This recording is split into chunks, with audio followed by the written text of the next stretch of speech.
علیکم ورحمۃ اللہ وبرکاتہ۔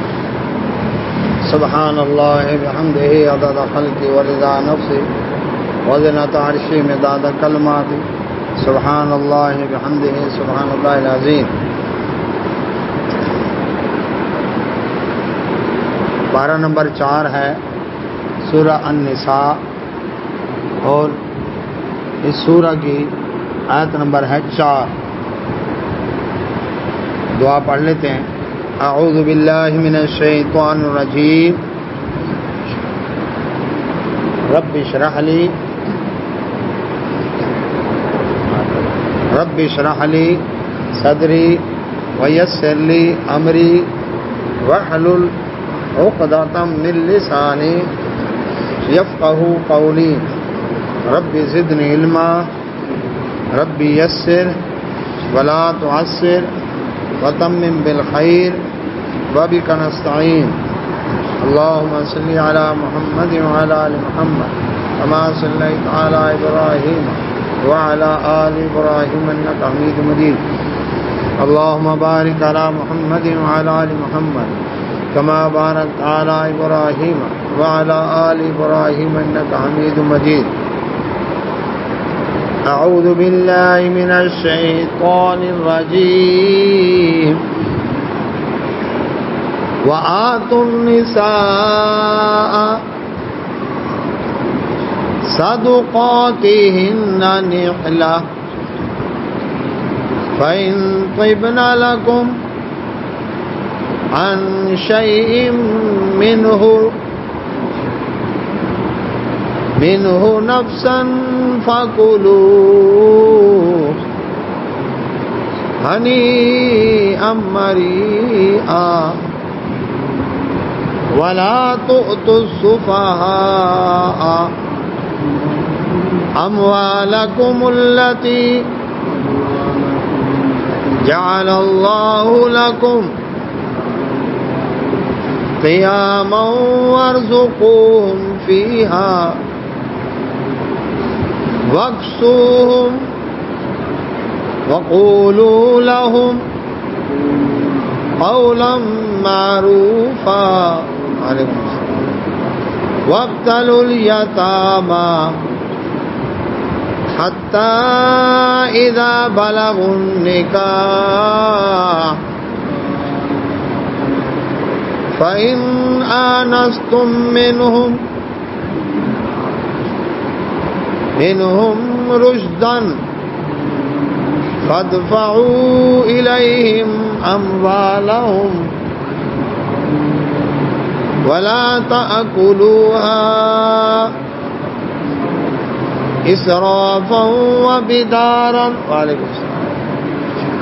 أن يكبروا ومن كان غنيا فليستعفف ومن كان فقيرا فليأكل بالمعروف فإذا دفعتم إليهم أموالهم فأشهدوا عليهم وَكَفَى بِاللَّهِ حَسِيبًا۔ پارہ نمبر 4 ہے سورہ النساء، اور آیت نمبر بھی 4 ہے۔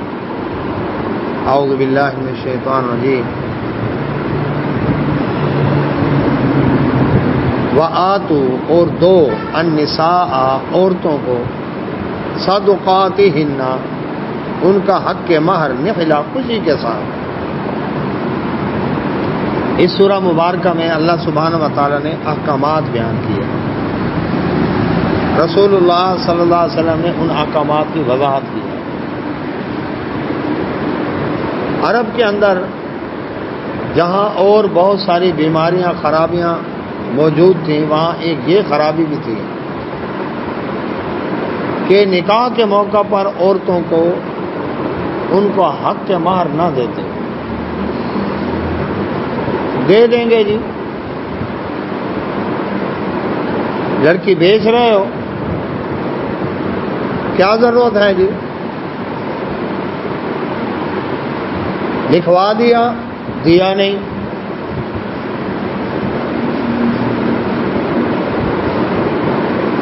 اس میں افراد و تفرید پیدا ہو چکی ہے. کہیں پر تو حق کے مہر اتنا زیادہ لکھوایا گیا کہ پوری بارگیننگ ہوتی ہے. کیا ڈیس ہو، یہ لکھ کر دے دو، یہ لکھ کر دے دو لڑکی والے. اور بعض اوقات لڑکے والے وہ جی کیا ہے جی،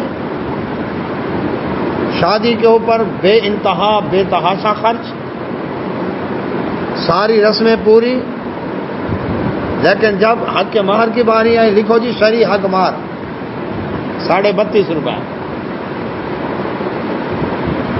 یہ معاملات جب کیے جاتے ہیں نا جی. وعلیکم السلام.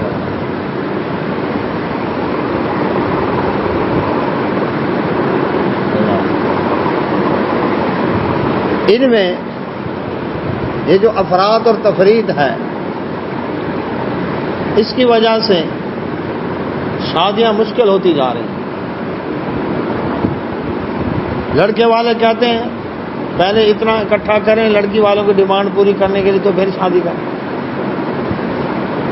لڑکی والے انتظار میں ہوتے ہیں کوئی اچھا رشتہ ملے. اچھے سے مراد کو موٹی پارٹی، کھاتا پیتا ہو، لین لاڈ ہو. لڑکیاں بوڑھی ہو رہی ہیں، لڑکے بوڑھے ہو رہے ہیں. تو اللہ سبحانہ و تعالی نے اس چیز کو واضح کیا. پہلی بات یہ ہے کہ عورت کا حق کے مہر اس کا حق ہے. سورہ نساء آیت نمبر 4. وآتوا اور دو النساء عورتوں کو صدقاتہن ان کا حق کے مہر نہلا خوشی کے ساتھ، رو پیٹ کے نہیں، خوشی کے ساتھ دو. ان کا حق کے مہر ہو. حق کے مہر کیا عورت کی خریداری کا پیسہ ہے کہ عورت خرید لی؟ نہیں. یہ ایک عورت کے لیے ایک قسم کا تحفہ ہے شادی کے موقع پر، دل جوئی کے لیے. حق کے مہر کی رقم شریعت نے متعین نہیں کی. شریعت نے جو پابند کیا ہے اس میں استطاعت اور رضا. لڑکے کی استطاعت کیا ہے اور لڑکی والے راضی ہیں اس پر، بس ٹھیک ہے.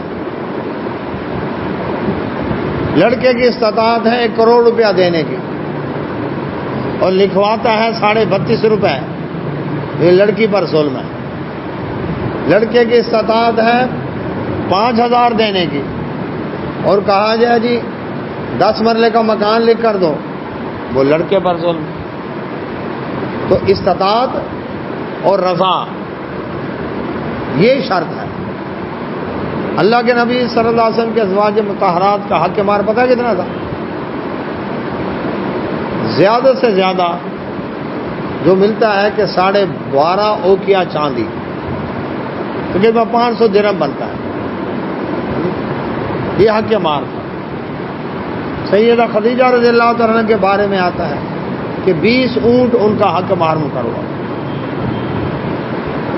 اب حق کے مہر زیادہ دینا اگر اس میں کوئی تقوی والی بات ہوتی تو رسول اللہ صلی اللہ علیہ وسلم اپنی ازواج مطہرات کو بہت زیادہ دیتے. منیمم ایک عورت آئی اللہ کے نبی صلی اللہ علیہ وسلم خدمت میں کہ ایک جوڑا جوتے کا حق مہر مقرر ہوا ہے، کیا نکاح ہو جائے گا؟ آپ صلی اللہ علیہ وسلم فرمایا تو راضی ہے؟ جی میں راضی ہوں. فرمایا ہو گیا. فرمایا 1 لب ستو کی بھر کر دے دے، 1 لب کھجور کی بھر کر دے دے، 1 چلو جتنا، اور لینے والی راضی ہے، نکاح ہو گیا. آسان کیا. حدیث میں آتا ہے ایک عورت آئی اللہ کے نبی صلی اللہ علیہ وسلم خدمت میں کہ میں اپنے آپ کو آپ کے حوالے کرتی ہوں، آپ خود مجھ سے نکاح کریں یا کسی سے کر دیں. رسول اللہ صلی اللہ علیہ وسلم چپ ہو گئے، اس کا مطلب آپ کا ارادہ نہیں تھا۔ ایک غریب صحابی آپ کے پاس بیٹھے ہوئے تھے، عرض کیا اللہ کے نبی صلی اللہ علیہ وسلم میں اسے نکاح کرنا۔ آپ نے فرمایا حق مار کے عرض کیا یہ چادر باندھی ہوئی ہے میں نے دھوتی، آدھی پھاڑ کے اس کو دے دوں گا، آدھی اپنے پاس رکھوں گا۔ فرمایا نہ اس کا کوئی کام بنے گا نہ تیرا فائدہ ہوگا، ستر صحیح نہیں ڈھکے گا، جا کر چاہے لوہے کی انگوٹھی لے آ، صحیح بخاری کی حدیث ہے۔ وہ گیا، اب غریب کو کون قرضہ دیتا ہے؟ امیر قرضے لے کر ڈکار جائیں، سیاسی یتیم بن جائیں، الگ بات ہے۔ عرض کیا اللہ کے نبی صلی اللہ علیہ وسلم لوہے کی انگوٹھی بھی نہیں ملی، یعنی اتنا احساسہ بھی نہیں ہے۔ فرمایا پھر کیسے ہوگا نکاح؟ وہ بڑا مایوس جا رہا تھا، آپ صلی اللہ علیہ وسلم بلایا، یہ بتا قرآن کی صورتیں بھی یاد ہیں تجھے؟ عرض کیا جی اللہ کے نبی فلاں سورج یاد ہے، فلاں سورج یاد ہے۔ آپ صلی اللہ علیہ وسلم فرمایا یہ صورتیں اپنی بیوی کو سکھا دینا، میں محمد صلی اللہ علیہ وسلم اللہ اکبر ان صورتوں کو حق مہر بنا کر تیرا اسے نکاح کر۔ کتنا آسان ہے۔ ام سلیم رضی اللہ تعالیٰ عنہ صحابی ہیں، بیوہ ہو گئیں، بڑی سلیقہ شعر خاتون تھی۔ ابو طلحہ انصاری رضی اللہ عنہ ابھی مسلمان نہیں ہوئے تھے، یہ ان کے دروازہ کھٹکھٹایا، میں آپ سے نکاح کرنا چاہتا ہوں۔ انہوں نے کہا تو مشرک ہے، میں مسلمان ہوں، نکاح نہیں ہوتا۔ ابو طلحہ کہنے لگے نہیں تو چاہتی ہوگی مدینہ میں کسی بڑے نواب سے نکاح کروں جو تجھے سونے میں تولے، ہیرے جواہرات ریشم دے۔ فرمانے لگی تو کلمہ شہادت پڑھ کے مسلمان ہو جا، تیرا کلمہ پڑھنا میرا حق مار ہے، کچھ بھی نہیں مانگوں۔ انہوں نے کلمہ پڑھا، مسلمان ہوئے، اور یہ کلمہ شہادت ان کا حق مار تھا۔ دین تو بڑا آسان ہے۔ 32.5 روپے کہاں سے مقرر ہوئے؟ مغل بادشاہ اورنگزیب عالمگیر کا دور تھا، 500 حنفی علماء کو اکٹھا کر کے اس نے فتاوی عالمگیری لکھوائی۔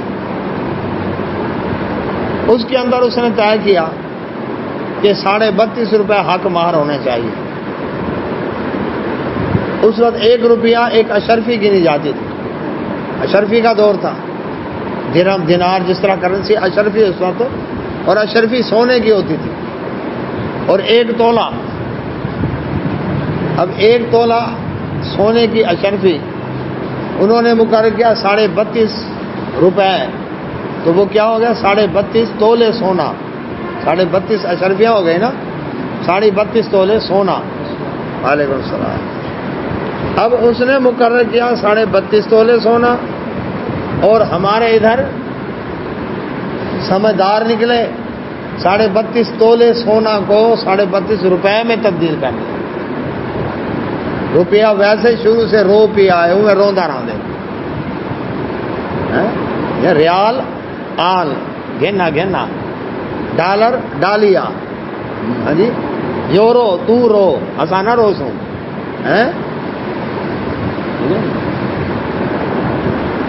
دینار دے، روپیہ ہے روندا ہی پہ شروع تو کیوں نہیں؟ اب وہ 32.5 روپے میں 50 پیسے اسٹیٹ بینک نے بند کر دیے۔ اب نہ 32.5 روپے کی ساڑھ ہوگی اور نہ نکاح ہوگا۔ کیسا کا لاکھوں روپے باقی رسوم و رواج پر خرچ کر دیے۔ آیت نمبر 4 سورہ نساء۔ تو اللہ سبحانہ و تعالیٰ نے فرمایا وَآتُوا، اور دو النساء عورتوں کو صدقاتہن، ان کا حق کے مہر نہلا خوشی کے ساتھ دو۔ ہمارے یہاں پر کیا لکھتے ہیں؟ عند طلب، مانگے گا تو دیں گے، یہ کیا مطلب ہے؟ وہ ہے ہی اس کا، عند طلب کا کوئی مطلب نہیں کہ مانگے گی تو پھر وہ ہے اسی کا۔ نکاح کے لیے جو شرطیں ہیں ان میں حق مار شرط ہے، اور حق مار کیا ہے؟ لڑکے کی استطاعت، جتنی اس کی استطاعت ہے، تو طے نہیں ہے، مقرر نہیں ہے، ادھر سے استطاعت اور ادھر سے رضامندی، وہ راضی ہو جائے بس ٹھیک ہے، زیادہ سے زیادہ دے سکتا ہے، کم سے کم دے سکتا ہے۔ تو ابھی میں نے مثال دی کہ کلمہ شہادت پڑھنا حق مہر مقرر ہو گیا، قرآن کی صورتیں سکھانا حق مہر مقرر ہو گیا، ایک ستو، ایک چلو جتنا ستو، ایک چلو جتنے کھجور لینے والی راضی ہے، حق مہر مقرر، ٹھیک ہے، لوہے کی انگوٹھی حق مہر مقرر ہو گیا۔ تو دین آسان ہے۔ اب دیکھیں شادی پر مہندی نہیں، عورت کو زیب و زینت کا حق ہے، گھر میں گھر کی خواتین اس کو لگائے، مہندی لگائے، وہ خود لگائے، میک اپ کرے، ہار سنگار کرے، منع نہیں۔ لیکن آج برادری مہندی کھولنے آ رہی ہے، آج برادری مہندی لگانے آ رہی ہے، اور آج جناب مایوں کی رسم ہے، تو آج جناب ستواڑا ہے اور گانا ہے، اور برادری اسی کام میں لگی رہے، راتیں برباد۔ یہ نکاح ہے اور ولیمہ ہے، بس یہ دو فنکشن۔ نکاح کے لیے شرط کیا ہے؟ دولہا دلہن کا ایجاب و قبول، دو گواہ، لڑکی کا ولی، اور حق کے مہر، اور خطبہ نکاح، اعلان ہے جو نکاح، بس۔ اب بارات میں کتنے آدمی ہوں؟ یہ نہیں کہ آدھا شہر ہوگا تو دلہن فتح ہوگی ورنہ نہیں ہوگی، یہ نہیں کھاتا۔ کیا ہے؟ دولہا دلہن، دو گواہ، کتنے ہو گئے؟ 4، اور لڑکی کا ولی، اس کا باپ ہے، اس کا چچا ہے، دادا نانا ہے، یہ کتنے ہو گئے؟ 5 آدمی ہوں گے، نکاح ہو جائے گا۔ باپ بھی نکاح پڑھا سکتا ہے کہ میں اپنی بیٹی کا نکاح اتنے حق مہر کے اوپر ان گواہوں کے سامنے اس سے کرتا ہوں، قبول ہے، بات ہی ختم۔ اور اس کے بعد ولیمہ میں بھی استطاعت۔ زینب بنت جحش رضی اللہ تعالیٰ عنہ سے نکاح کیا نبی صلی اللہ علیہ وسلم، لوگوں کے پیٹ روٹی اور گوشت سے بھر دی، استطاعت تھی، کھلایا لوگوں۔ اور ولیمہ کیسے کیا؟ بلال رضی اللہ عنہ نے فرمایا مدینہ کے باہر راستے میں چوکوں میں کھڑا ہو جا، جو نظر آئے اس کو ولیمے میں بلا لو۔ ہماری لسٹیں تیار ہوتی ہیں، اس کو بلانا ہے، اس کو نہیں بلانا، انہیں سڈیا ہی اساں الگ بات، انہیں ساکو سڈیا تھا سیں کو سڈے سوں، انہیں نہیں سڈیا تھا سیں نہیں سڈے سوں، نہیں جو نظر آئے بلا لو، بھر دیے۔ اور منیمم کیا ہوا؟ صفیہ بنت ہوئی رضی اللہ تعالیٰ ام المومنین، بنی نبی صلی اللہ علیہ وسلم نے سفر میں تھے، نکاح کیا راستے میں خیبر سے واپسی پر، اور ولیمہ کیا۔ پتہ کیسے کیا؟ صحابہ کرام سے فرمایا دسترخوان بچھاؤ، اپنی اپنی روٹی لا کر بیٹھ کے کھاؤ۔ کوئی ستو لایا، کوئی کھجور لایا، کوئی پنیر لایا، کوئی کیا، بیٹھ کر انہوں نے مکس کر کے آپس میں بیٹھ کر کھا لیا، چلو یہ ولیمہ ہو گیا۔ دین آسان ہے۔ مہنگی شادیوں کے ریکارڈ قائم کیے جاتے، سستیاں شادی کر کے دکھاؤ، فلاں دے گانے نہ ان کو ہے نا۔ تو اب کیا ہے؟ مشکل ترین کر دیا شادی، زنا آسان ہو گیا، وہ آئس کریم کے ایک کپ پر لڑکی مل جاتی ہے، اس کے لیے پارک بنایا انہوں نے کروڑوں خرچ کر کے، آؤ ڈیٹ مارو آ کر ادھر، عیاشی کے اڈے بنا دیے۔ تو اللہ سبحانہ و تعالیٰ کا دین آسان ہے، تو خوشی کے ساتھ اس کا حق مہر دو، یہ نہیں کہ برف پہ لکھو ورنہ دے راسوں، نہ دینا ہے۔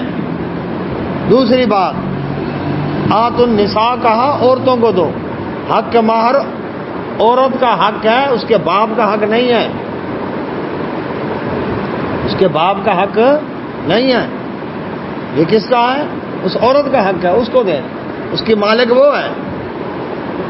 اچھا، حق مہر معجل اسی وقت ادا کر دیا، ایک ہے غیر معجل، یہ بھی جائز ہے، ایک وعدہ ہے کہ میں بعد میں دوں گا، لیکن اس کو یہ کرنا اسی حال ہی لکھ دو، بعد بخشوا گنسو،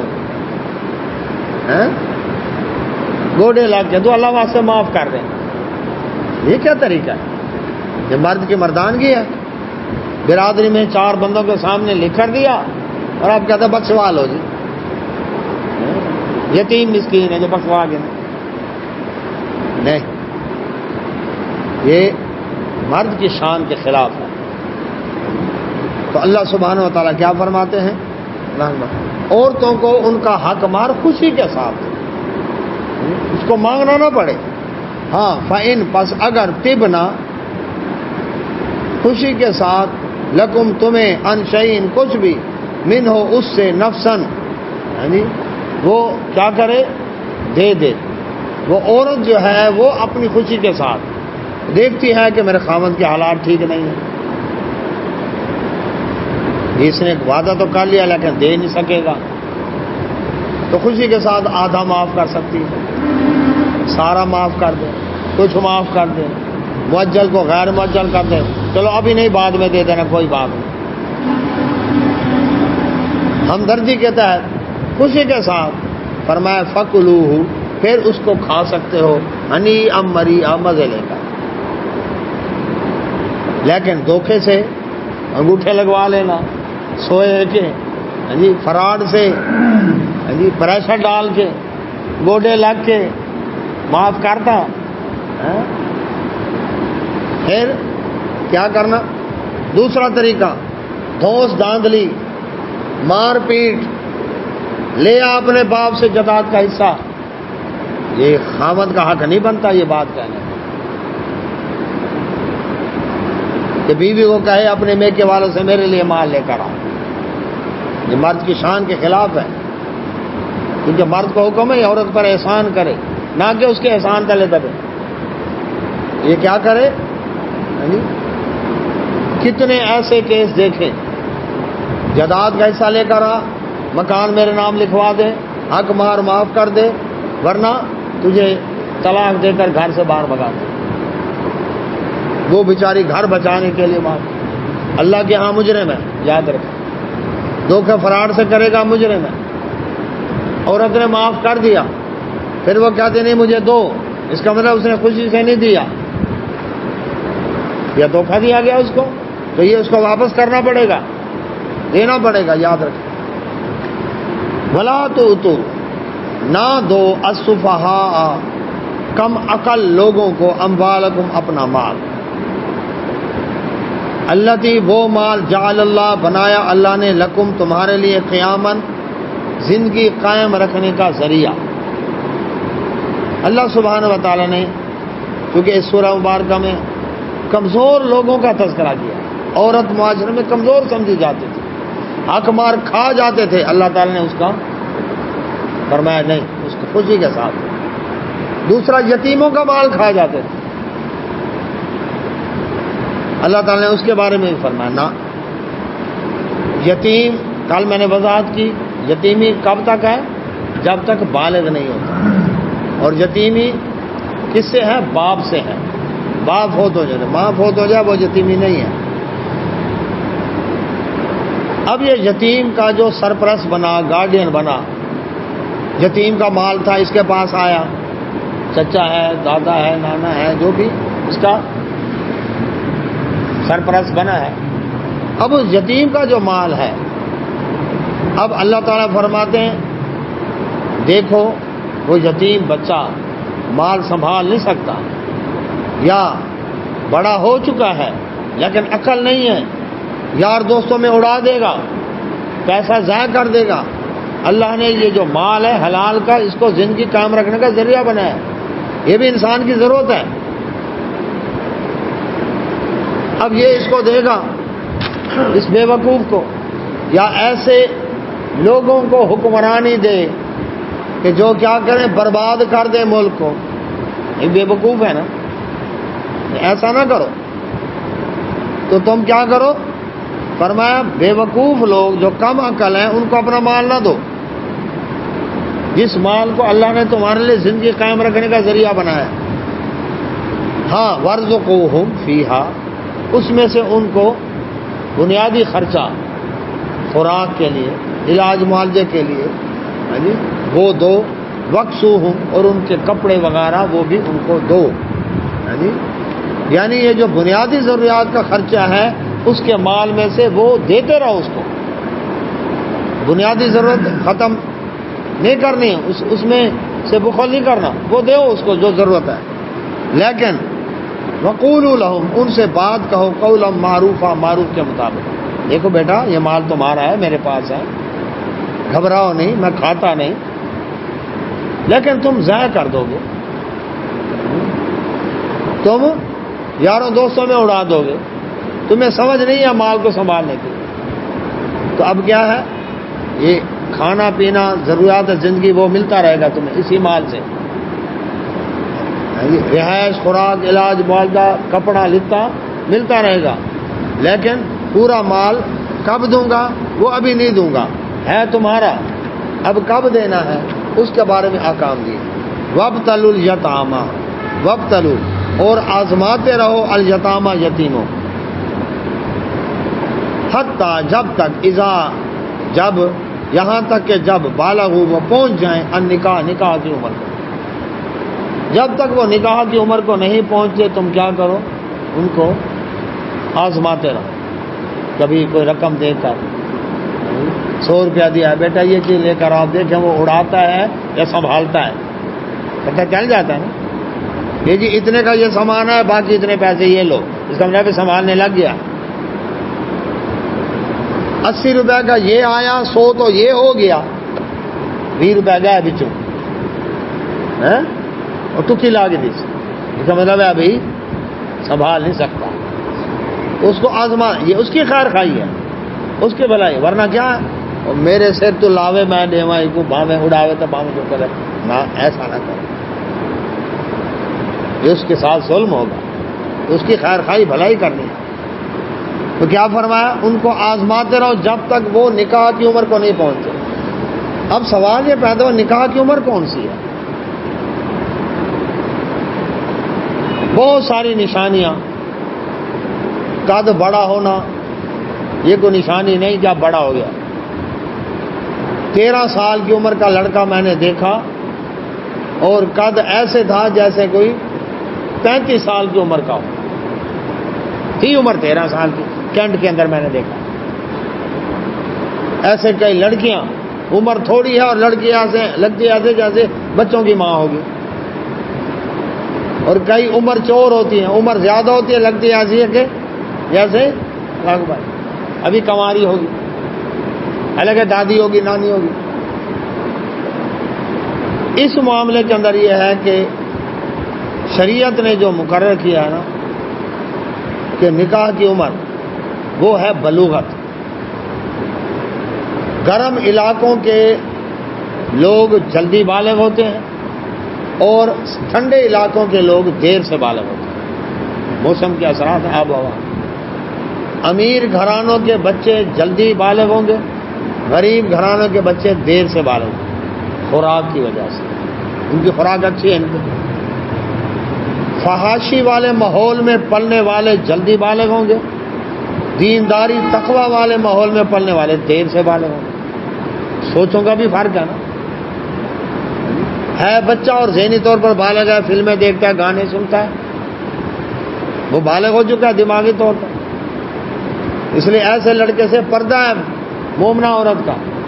گھر میں ہے جی ہماری بال ہے یہ آنٹی، تو یہ پھر اندر کے لڑکیوں کے حال باہر جا کر بتاتا ہے. اس لیے یہاں پر کیا بتایا کہ مرد کے لیے جب وہ بلوغت کی نشانی کیا ہے، بغلوں کے بال اور زیر ناف بال آ جائیں.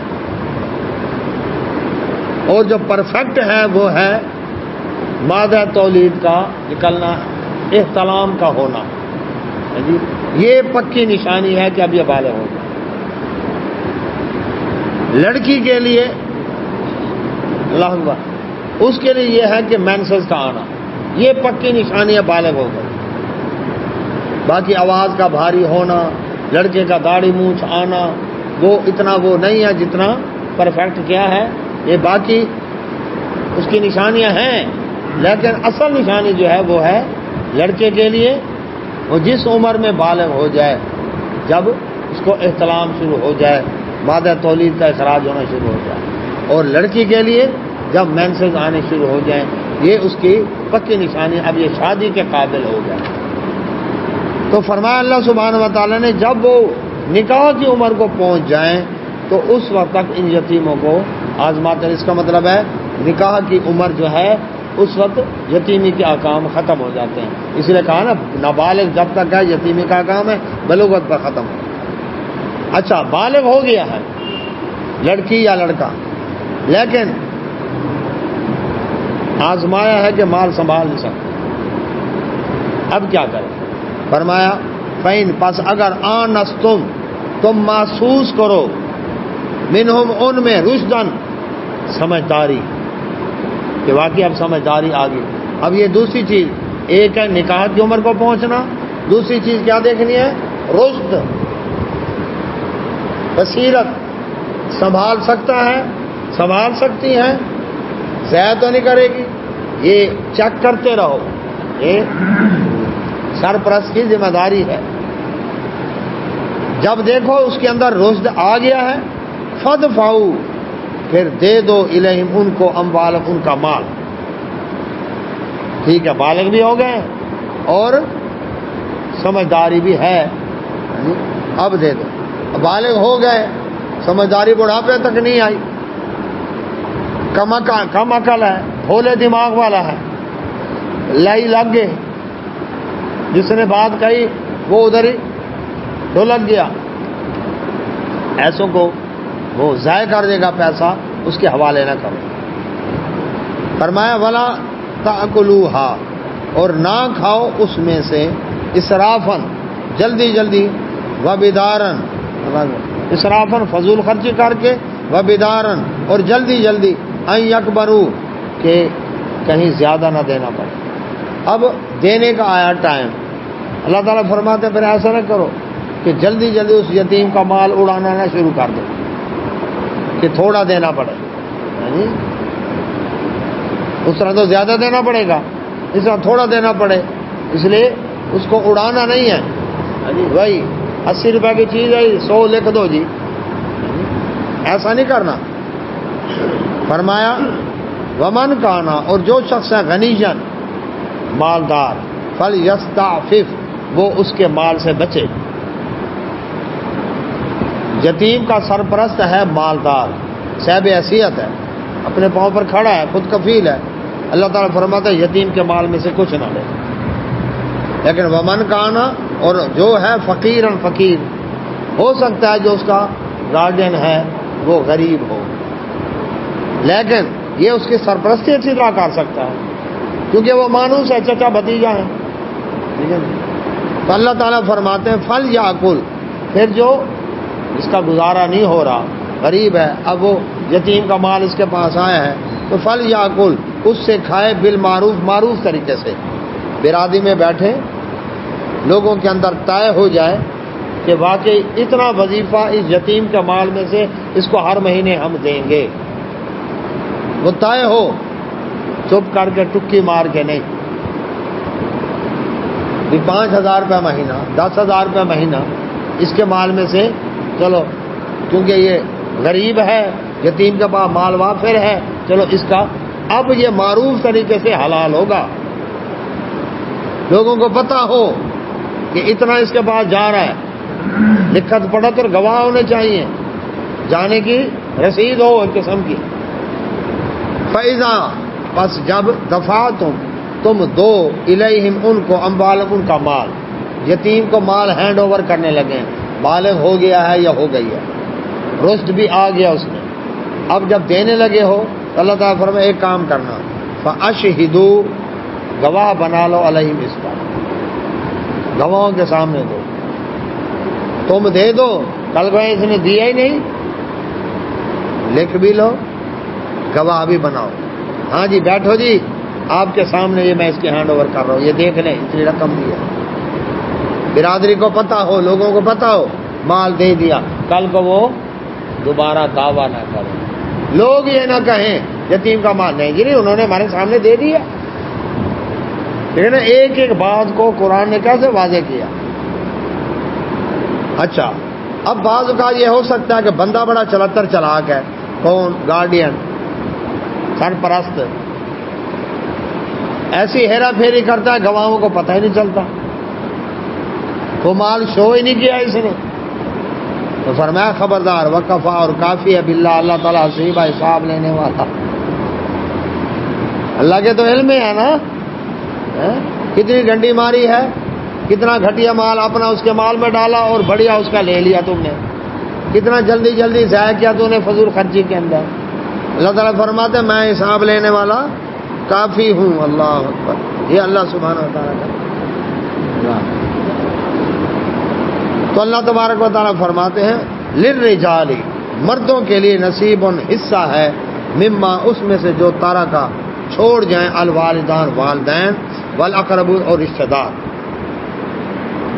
وللنساء اور عورتوں کے لیے بھی نصیب حصہ ہے، مما اس میں سے ترکا جو چھوڑ جائیں الوالدان والدین والاقربون اور رشتہ دار، مما اس میں سے جو قلہ تھوڑا ہو، منہ اس میں سے، او کثر یا زیادہ ہو، نصیباً وہ حصہ مفروضہ مقرر شدہ. وراثت کے بارے میں احکامات شروع ہو رہے ہیں. سعد بن ربیع رضی اللہ تعالیٰ عنہ صحابی تھے، احد کی جنگ میں شہید ہو گئے. 2 بیٹیاں تھیں ان کی چھوٹی چھوٹی. ان کے بھائی نے سعد بن ربیع رضی اللہ عنہ ساری جائیداد قابو کر لی. بیوہ بھابھی یعنی سعد بن ربیع رضی اللہ عنہ کی بیوہ، وہ عورت 2 بچیاں جو چھوٹی تھی اپنی، اس کو ساتھ لے کر آئی نبی صلی اللہ علیہ وسلم. اللہ کے نبی صلی اللہ علیہ وسلم سعد بن ربیع رضی اللہ عنہ کی میں بیوہ ہوں، یہ اس کی بیٹیاں ہیں. ان کے چچا نے سعد بن ربیع رضی اللہ عنہ کے بھائی نے بھائی کے جائیداد پر قبضہ کر لیا. اب ان لڑکیوں کے پاس کوئی مال نہیں ہے، ان سے کون نکاح کرے گا؟ غریب ہے، ہر کوئی دیکھتا نا کیا ڈیز ہو. اللہ کے نبی صلی اللہ علیہ وسلم پر یہ آیت نازل کہ مردوں کے لیے ان کا حصہ ہے، چاہے والدین کا ترکہ ہو. ترکہ مانا جو چھوڑ گئے. یاد رکھیں وراثت کے احکامات، وراثت کو شریعت کی زبان میں کہتے ہیں ترکہ. جو میت ترک کر گئی، چھوڑ گئی، یہ وراثت مرنے کے بعد ہے، زندگی میں نہیں ہے. زندگی میں دے گا تو وہ ہدیہ تحفہ تحائف ہو، وہ بیٹیوں بیٹوں دونوں میں برابر دے گا. یہ کہہ سکتا ہے کہ میرے بعد ایسے تقسیم کر لینا، لڑنا نہ، یہ تم لے لینا، یہ تم لینا، یہ کر، لیکن ہینڈ اوور نہیں کیا ہے اپنے قبضے میں. یہ تو ہو سکتا ہے جس کو کہتے ہیں وصیت، لیکن ہینڈ اوور نہیں کر سکتا. اگر کرتا ہے تو وہ کیا ہوگا ظفر صاحب؟ وہ ہوگا تحفہ، وہ دینا برابر بیٹی بیٹے دونوں کو. کیوں؟ نبی صلی اللہ علیہ وسلم خدمت ایک شخص ہے کہ میں نے اپنے ایک بیٹے کو جوڑا کپڑے کا دیا. آپ نے فرمایا کتنے بچے ہیں تیرے؟ اتنے. کیا سب کو دیا؟ نہیں. فرمایا یا سب کو دے یا اسے واپس لے. زندگی میں باپ دے گا تو برابر دے گا. ترکہ ہے مرنے کے بعد، اس میں بیٹی کا آدھا حصہ اور بیٹے کا پورا حصہ. ٹھیک ہے. اب یہاں پہ فرمایا مردوں کے لیے والدین یا ان کے رشتہ دار جو چھوڑ جائیں، ترکہ مردوں کا بھی حصہ ہے اور عورتوں کا بھی اس میں حصہ ہے. اچھا، پہلی بات تو یہ کہ لوگ کیا کہتے تھے؟ مردوں کا حصہ ہے، اور وہ بھی ان بیٹوں کا جو بڑے ہیں، لڑنا مرنا جانتے ہیں، کمانے والے ہیں. جو چھوٹے اولاد ہے وہ محروم. یہ جو ہمارے یہاں رواج ہے نا، باپ کے مرنے کے بعد بڑے بیٹے کے سر کے اوپر پگڑی بندھوائی جاتی ہے، اس کو کہا جاتا ہے تو اب بڑا ہے. یہ ہندوؤں سے آیا ہے. جب جائیداد بھی اسی کی، کیونکہ یہ بڑا ہے نا، سب کو جسی کا. چھوٹے گئے، شریعت کہتا ہے نہیں، وہ بچہ جو ماں کے پیٹ میں ہے، باپ فوت ہو گیا، اس کا بھی حصہ ہے. شیر خوار بچہ اس کا بھی حصہ ہے. یہ یتیم ہے، ان کا مال ہے. اچھا، پھر بیٹوں کا حصہ ہے بیٹیوں کو ماروں، بہنوں کو ماروں، کہنا عورتوں کا بھی حصہ ہے، جس طرح مردوں کا ہے اس طرح عورتوں کا ہے، جس طرح باپ کی جائیداد میں سے وہ وارث ہے وہ بھی ہے، رشتہ دار چھوڑ گئے اس میں سے جس طرح مرد کا حصہ ہے عورت کا بھی ہے۔ تو پہلی بات ترکہ مرنے کے بعد، دوسری بات عورتوں مردوں دونوں کا حصہ، تیسری بات قل منہ او کثر، ترکہ تھوڑا ہے یا زیادہ۔ 10 گز کپڑا ہے نا تو 10 وارث ہیں، گز گز تقسیم ہوگا۔ ایک مرلہ ہے نا 5 وارث ہیں، اسی طرح تقسیم ہوگا۔ وہاں میں لیر ہی آ گئے۔ یہ الگ بات ہے، ایک کہے مجھے ضرورت نہیں، میرا اس غریب بھائی کو دے دو، بھائی کہیں بہن کو دے دو،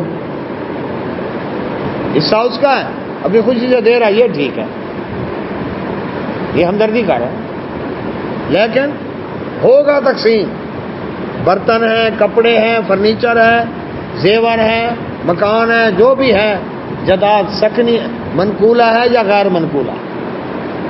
منقولہ گاڑیاں ہو گئی جو بک سکتی ہیں، منتقل ہو سکتی۔ غیر منقولہ جو مکان ایک ہی جگہ ہے، دکان ایک ہی جگہ ہے، تو منقولہ ہو یا غیر منقولہ، زرعی ہو، سکنی ہو، صنعتی ہو، کارخانہ ہے، مل فیکٹری ہے، تقسیم ہوگی۔ رہنے کا مکان ہے، تقسیم ہوگا۔ کھیتی باڑی فصلیں ہیں، تقسیم ہوگی۔ تو تھوڑا ہو یا زیادہ تقسیم ہوگی۔ یہ بھی دیکھنے میں آتا ہے کہ بڑے بڑے کی شادی کرتے ہیں، لڑکی والوں کو چاہتا ہے مرنا 2 مرلے لکھتے ہیں، کیا لکھتے؟ بڑے بڑے کی شادی کی 2 مرلے لکھ دی، 5 مرلے۔ اب باپ فوت ہو گیا، وہ کہتے ہیں تو دیں گے دیکھیے 3 مرلے میں شامل۔ بات یہ ہے جس وقت لکھوایا تھا نا اس وقت یہ لکھواتا کہ میں اپنے بیٹے کے حصے میں سے اپنی بہو کو 1 مرلہ دے رہا ہوں۔ اسی طرح خرابیاں پیدا ہوتی ہیں جب اس وقت وضاحت نہیں ہوتی۔ کیوں؟ اس لیے کہ اگر اس کو دیں، اب اسے چاہیے واپس کریں، اللہ کے ہاں مجرم ہے وہ، یا تو اس کو اپنے حصے میں سے مانے، پورے کا ہوگا، یا اس بہو کو دیا ہے تو پھر باقی بہوؤں کو بھی مرلہ مرلہ دے، برابر ہو نا۔ الحمدللہ۔ تو ایک تو کیا ہے ترکہ مرنے کے بعد، دوسرا مرد عورت دونوں سے اس میں وارث ہے جی۔ بھائی جاتا ہے بہن کے پاس، بہن یہ جائیداد تو لکھ دے مجھے، الحمدللہ۔ وہ کہتی ہے ایک طرف بھائی ہے دوسری جائیداد ہے، پھٹے کا جائیداد کو براتا نہیں ملنا، اس کو شرم ہی آئی، شریعت نے اس کو پورا دیا، اس کا آدھا دیا، اس کا آدھا بھی کھا رہا ہے۔ بیٹیوں کو نہیں دیتے جائیداد میں سے حصہ، بیٹیوں کا حصہ جہیز دے دیں گے، حصہ نہیں دیں گے، نہیں، اس کا جائیداد میں سے حصہ ہے۔